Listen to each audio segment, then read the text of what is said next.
Una vez me encontré una bordadora en Sitnup que tenía una rejilla, es un tipo de bordado que es así, se hace en máquina, pero como calado.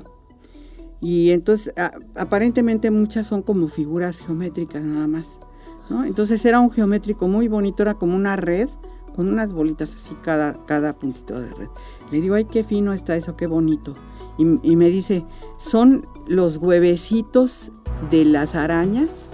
¿No has visto, maestra? Me dice, cuando ves en el sol, ves una telaraña y han puesto sus huevos, así se ve los puntitos. Dice. Entonces es lo que yo traté de representar.